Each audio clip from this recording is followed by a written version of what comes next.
Welcome to another episode of WJ Live powered by the Western Journal. I'm George Upper, editor-in-chief of the Western Journal, and this is Tara's favorite Tommy Bahama shirt of mine. I didn't know that until this morning. Oh, Just yeah. coincidence that she also is on the show today. I don't know which of my shirts is Joey's favorite. He's never told me. All of them.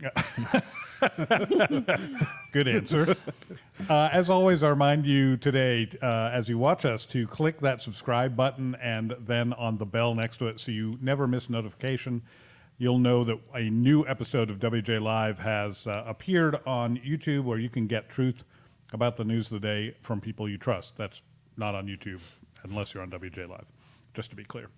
Today on the show, we'll talk about how America is responding to the situation in Afghanistan and maybe just a little bit of hope for both that country and our own. But before we get to that, editorial intern and soon-to-be assignment editor Tara Snyder is here with some news about who is actually responsible for the situation in Afghanistan. Oh, yeah. So America's favorite birthday boy, Barack Obama, is back in the news once again for another disastrous decision that was made during his reign as president. So back in 2014, Obama made the decision to release 5 terrorists in exchange for Army Sergeant Bo Bergdahl. And so it was a 5-for-1 trade deal. Again, pretty bad decision if you were to ask me. Upon some research that I did, the Pentagon was actually really, really concerned about this at the time and basically said, hey, these guys are dangerous. This is not something that you should be doing. So these people were released from Guantanamo Bay, and the Gitmo 5, as they're known as, actually led the movement for the Taliban's seizure of Afghanistan this week. So it's just been this crazy progression, and they also weren't being secretive about this. They literally said while they were in prison that they would do this again.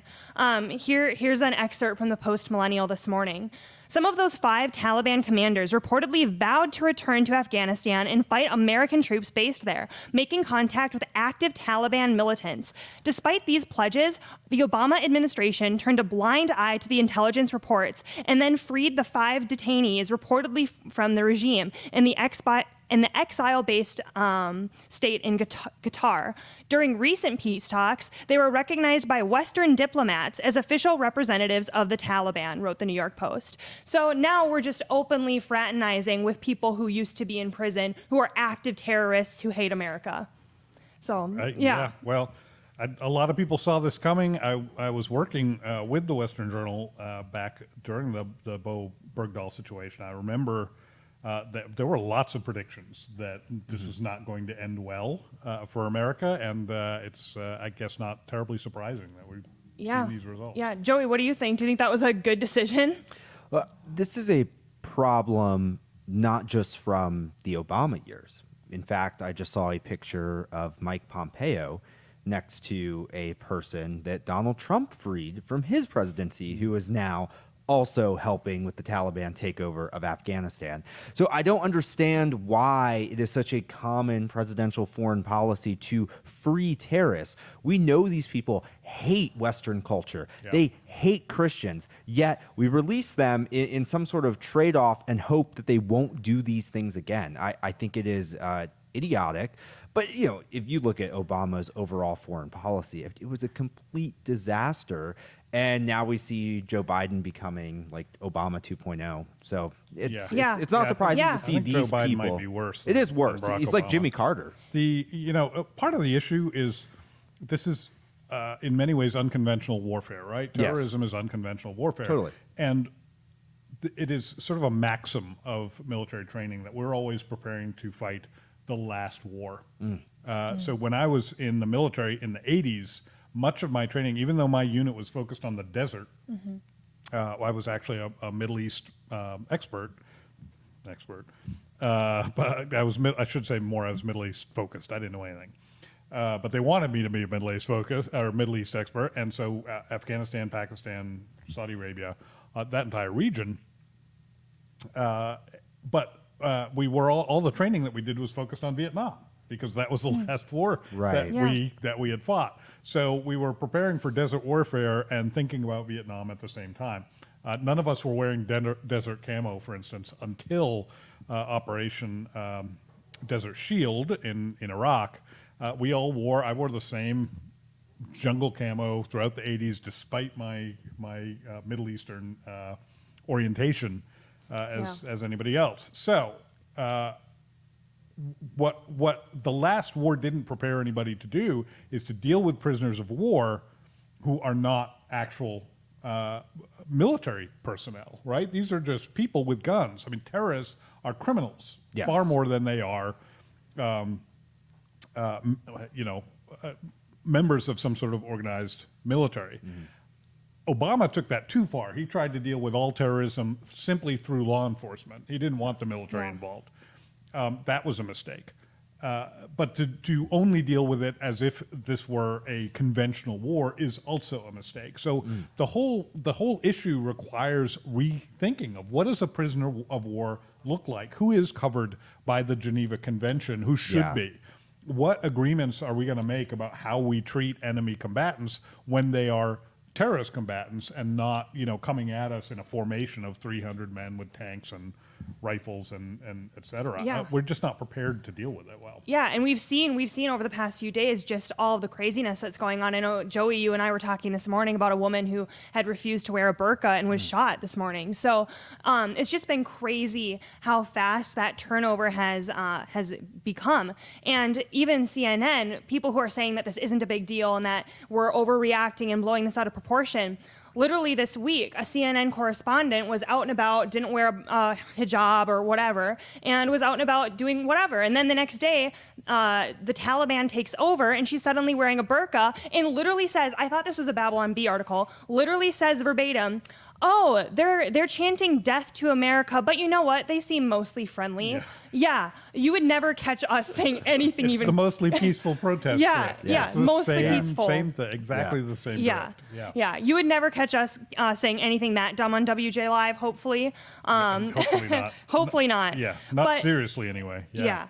The main ringleader of this whole group is Collier, whatever. His name's complicated, but the main ringleader is like probably the most dangerous guy, and this is also the guy that the Pentagon warned the Obama administration about. And this is what he said. He said, I started jihad to remove foreign forces from my country and establish an Islamic government, and jihad will continue until we reach that goal through a political agreement. And he said that at a Moscow summit.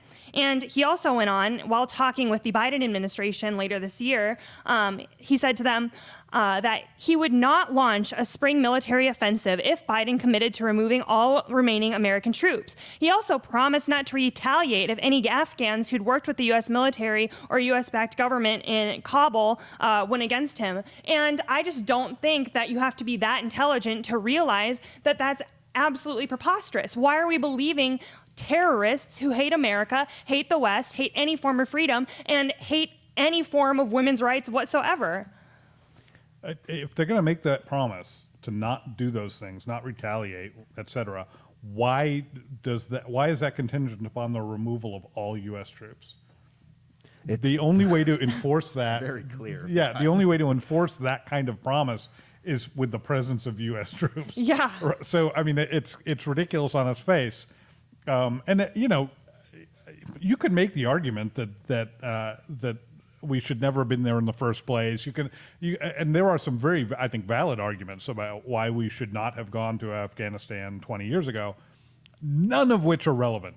Absolutely, completely immaterial. It's all water under the bridge. It's what economists would call sunk cost. It's not worthy of consideration. The fact is, we were there. Yeah. can't And the change question is, what do you do now? Yeah.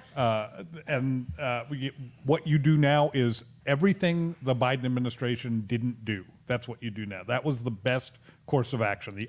Just look at what the Biden administration is, flip it on the other side, and do that. Because every action they took was the opposite of what they should have done. I think it's obvious at this point, it's nearly impossible to place the blame on Trump for the situation in Afghanistan. Oh, he inherited it. We go back to 2014, which is the release of this prisoner, this terrorist who is literally leading the takeover. We can pin that directly on Barack Obama.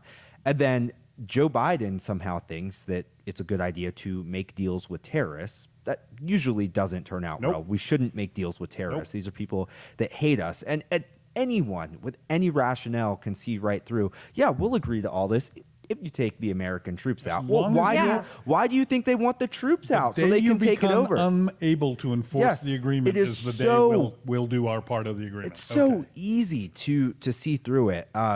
This is a disaster. It is probably the darkest moment of the Biden presidency, and I hope it- I hope so. And I think I hope it it is. doesn't get darker than this. Well, yeah. I mean, who knows? The fact that this is only 8 months in, Yeah. and this is how bad it Yeah. is not a good That's sign. a good point, Joey. Oh, yeah. And there's a reason why you're seeing videos of people crying and begging to be let to the United States. Oh, it's so this sad. isn't this easy thing. Like, people were clutching onto airplanes. And I think it's absurd to try and pretend that this was at any point, a rational idea. But you know more about that, George. Well, maybe.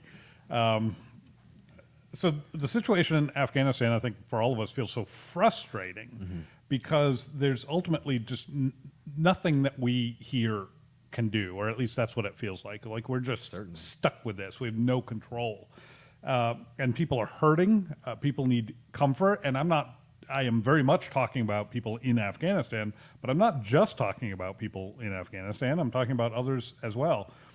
Yesterday, I was asked by our friends over at Liftable TV to record a short video to help Christians in particular understand how to respond to Afghanistan. There's been a lot of political talk. But what about from a more specifically Christian perspective? Here's a short excerpt from that video. Hi, I'm George Upper. You may know me as editor-in-chief of the Western Journal, but today I want to speak to you as a brother in Christ, a fellow Christian, and somebody who has been discouraged and saddened by events in recent days in Afghanistan. I know many people, myself included, have struggled a bit for a response, a right response to these events in this difficult time. I've doing what I do for a living, responded first politically. My immediate thoughts went to foreign policy and the Biden administration and similar subjects. And that is a subject for another time. But for right now, I know there are people wondering, what can I do? How should I respond? How can I help? Thirdly, we can pray for American veterans. I think this may be an overlooked category in some ways. There are lots of men and women who served in Afghanistan over the past 20 years trying to do what was right by the Afghan people, and they are watching their efforts be erased. Many of them already struggled with PTSD, with physical or mental injury, emotional issues, all arising from their service in Afghanistan. And to see that come to naught is just going to be hard for them. That's a group of people who also need your prayer. So I think this is an area that's overlooked when it comes to prayer requests. I saw a video this morning of Afghan women, young women, pleading with U.S. forces in Afghanistan to rescue them, to take them out of the country. And it was heartbreaking on multiple levels. The first, of course, is for those women who know what is in store for them. When you see people climbing onto the wings of planes that are taking off and then falling hundreds of feet to their deaths, hoping to avoid what they know is coming, you know that they know that this situation is dire. And these young ladies, know that Afghanistan is not where they are going to want to be under Taliban control. But I also thought that 19-year-old kid with a rifle, because that used to be me. I was never in that dire of a situation, praise God. But we ask our 19-year-old servicemen to do a lot for us. And when you put a rifle in the arms of anyone and put them in a foreign country, they've suddenly become a policymaker, right? He can either enforce what he's been told to do or not. But whatever he does, he is going to remember that day for the rest of his life.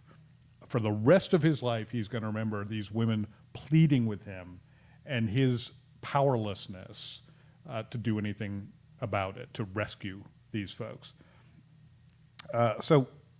And that's just, that's just one guy. That's one guy. We have thousands of men and women who served in Afghanistan and have seen all of what they gave so much for now just, be torn down. We're going to see the Taliban flag flying over Afghanistan on the 20th anniversary of 9/11. So thank you, Joe Biden, for that. If you're interested in seeing the entire video, we'll be posting it ourselves, of course. You can also head over to liftable.tv. That's a little different email or web address than you're used to. That's not .com. It's liftable.tv, and you can check out their entire library, actually, of streaming video content there. This is just one thing they asked me to do for them, so I was, of course, happy to do it. So, George, do you think there's anything else that we can do as Christians, as conservatives? What can we do? Yeah. Unfortunately, there's not as much as I'd like, but there are a few. Prayer is key. Praying for, as I said, for servicemen, praying for the people in Afghanistan, praying realistically, knowing that thousands of people, tens of thousands of people are going to die. They're going to be murdered. It's already started. We're already getting reports of this coming out of Afghanistan.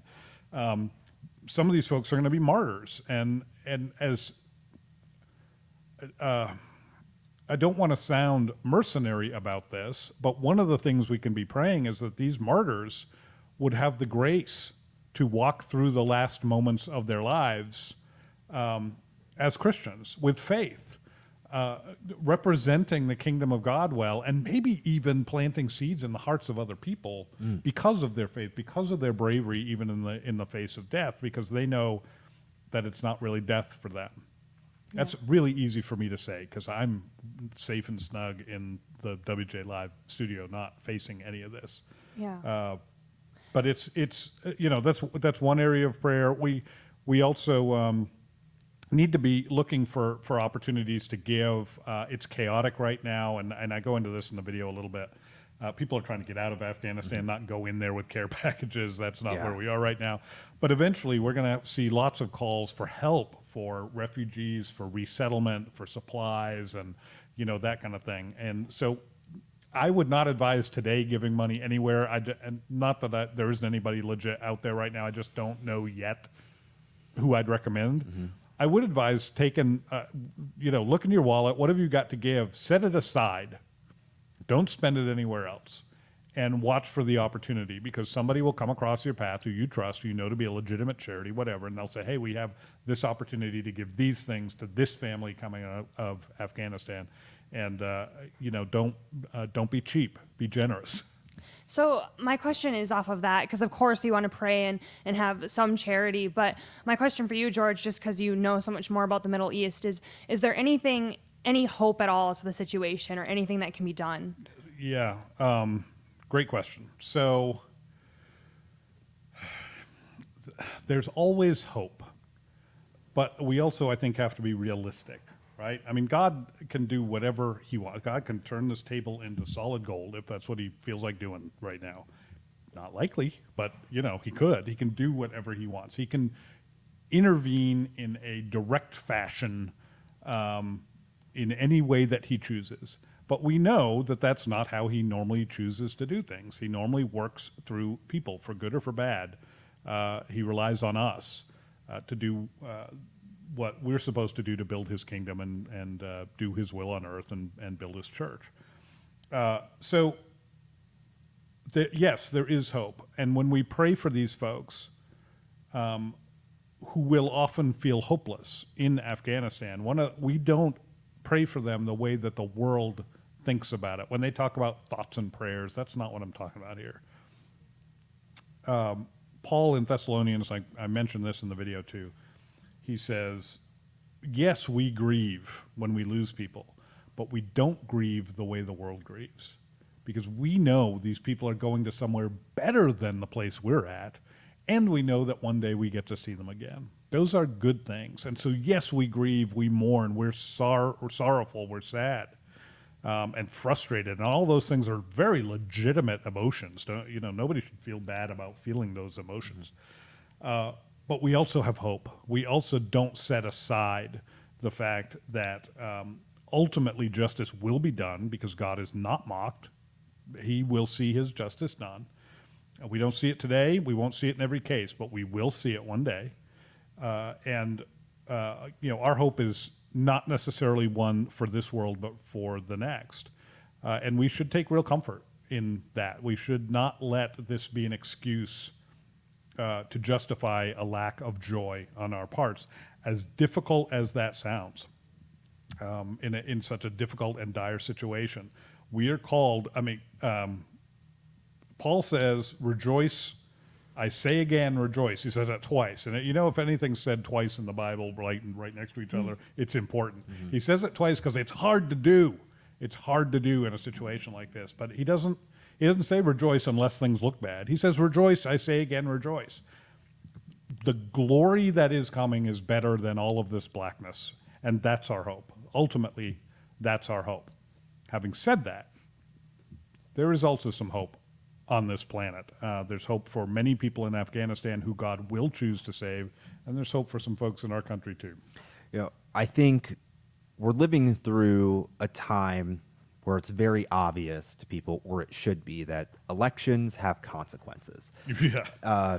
And a lot of people don't think about that when they vote. It's not about how you feel when you're voting. You have to take it very serious with this burden on you that you carry.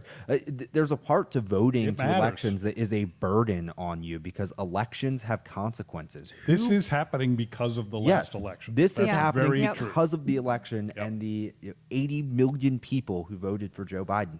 This is a consequence of it, and we are living through it. And I know it feels like a dark time in America. It's a really tough time in America right now to be a conservative. We are right now heartland America battling against the elites, the Biden administration, people on the left and the right. And it's hard to see hope, but I have some to offer you today. Last night, there was a special election in the very blue state of Connecticut. Yeah, that's a deep blue state. I mean, it's a state that a Republican would never win unless it was some miracle. Yeah. I don't know how a Republican would ever win it.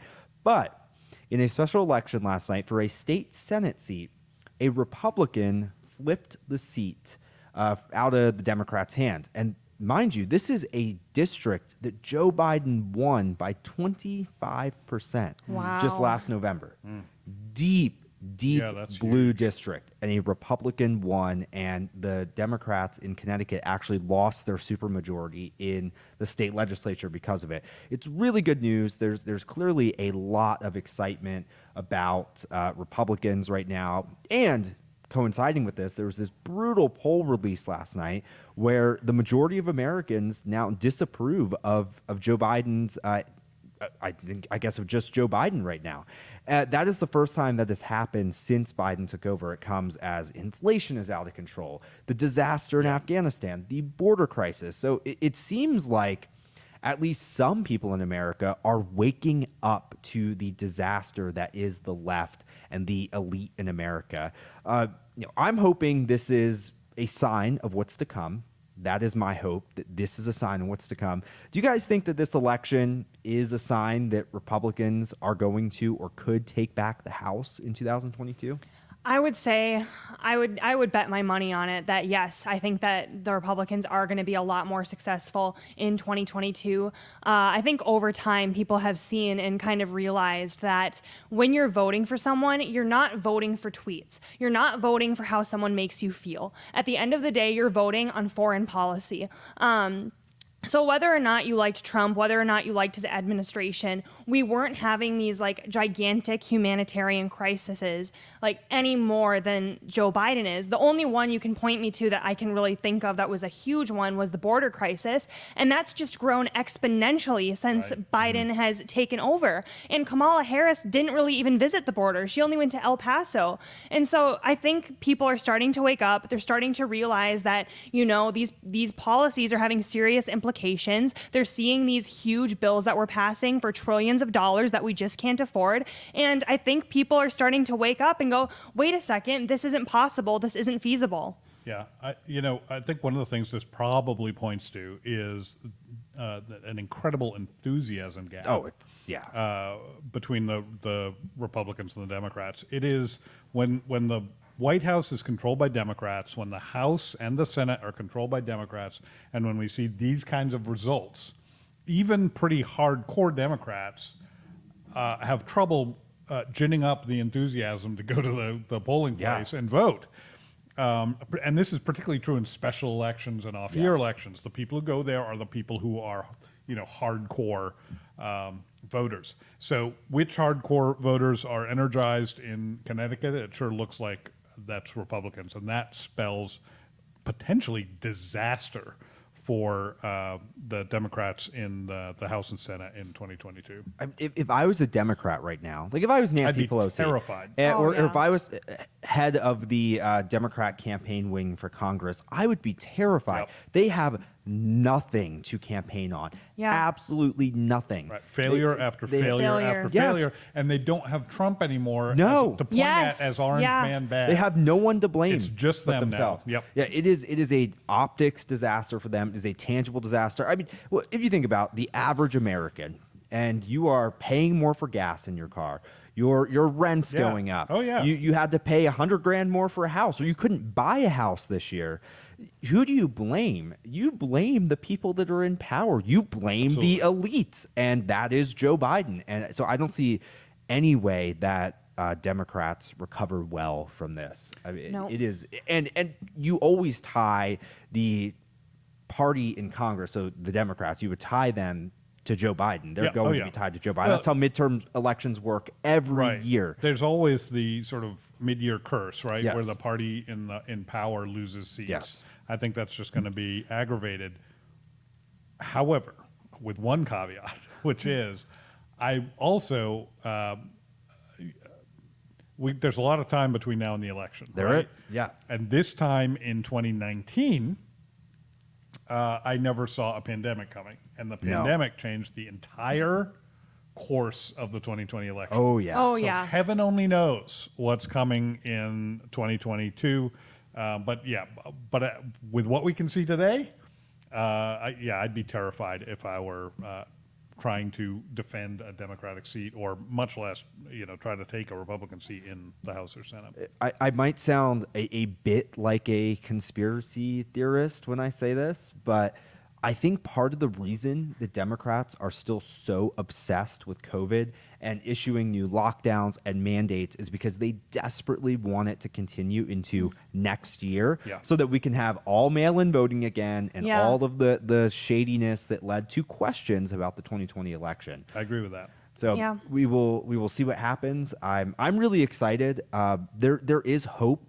I know that's something that's hard to have right now, but there is hope. There are shreds of hope out there, but we cannot get complacent. We have to stay energized going into 2022. Our base has to stay energized. We cannot think that our vote won't matter. Your vote does matter, and you have got to stay energized and fight like you never have before, because the elites want to destroy us. And just talking about hope and highlighting hope, there's so many things too that I just think back to last year. Like, obviously we're still dealing with lockdowns. If you're in New York or California, I'm so sorry for you. But there's like this amazing thing where, in some parts of the country, there are those glimmers of hope, because, I'm able to go to a coffee shop and not wear a mask here in Arizona. And I'm so fortunate to do that. And there's just those little instances, and like seeing your neighbors, saying hi to people, hanging out with people again, those little interactions. I don't think people who have lived through this, I don't think that that's ever going to be taken for granted ever again. And even the kids growing up, we're all concerned with how they're going to emotionally develop, but still I think that they're going to be adults one day and look back at this and go, you know what, that really, really impacted my childhood, and I think differently for it, better or for worse. I was on a conference call this morning, actually a video call, with people. They were in New York State, Connecticut, and one in Canada. And they were all talking about just how terrible the COVID restrictions are in those areas. No surprise there, right? And these were not all conservatives. We had one kind of very, how shall I say, expressive liberal in that group. And these are all great people. But even I was like, you guys need to move to Arizona and get rid of all that garbage. And she was like, you might not be wrong. I mean, maybe I think she grew up in Florida, and she was saying, Florida's looking pretty good right now. I'd be heading back. Look, friends, hope is what we are in the business of at the Westerner Journal. It is what we do. Without hope, there's no point in our being here, because we fight this battle every day. Joey said, don't get complacent. We are never going to be complacent. We are always going to fight. We only fight because we have hope. We're on the front lines of this war against establishment elites, against the establishment media, establishment social media, establishment politicians. I could do this all day. It's them on one side and you and me on the other. It's them against Heartland America. And you can help us. You can support us directly for literally pennies a day. I know that phrase is kind of a cliche at That's this point. cheap. It is cheap. Yeah. It's very cheap. It's very cool and very cheap. As I said earlier today, those are two of my favorite words, cool and cheap. Pennies a day. You go to westernjournal.com/join and become a member today. You're going to be shocked at how little it costs, and we're running a great deal right now. It runs out to be about 17% off an annual membership, because when you pay for 10 months, we throw in an extra 2 months. So you're paying for 10 months, you're getting a full year. I know I keep saying I don't know how long this is going to last. It's still true. I don't know how long. Maybe it's forever. I don't have any idea. But maybe it's only for a day. So you might want to go ahead and take care of fast. this today while you know it's still there. I truly don't know how. They literally won't tell me how long we're going to do this. You will not only get exclusive content there that you're not going to find anywhere else, but you will know that you are helping to support the Western Journal in this fight. We have had more subscriptions over the past month or 6 weeks maybe than we've had since the first of the year up to that point. And I think it's because people are seeing the effects of the establishment working against the effort, literally working against the efforts of just everyday Americans like you and me. So westernjournal.com/join, become a member, join the fight with us. We'll be glad to have you there on our side. And with that, we must bid you farewell until next time. We will be back to bring you truth every Monday, Wednesday, and Friday at 5 p.m. Eastern, 2 p.m. Pacific, right here at WJ Live, powered by the Western Journal. So we will see you next time. Until then, stay safe. Welcome back to WJ Live, and I'm joined today by assignment editor Joey Chester, as well as crack reporter Michael Austin. Yes. Yes. Yes.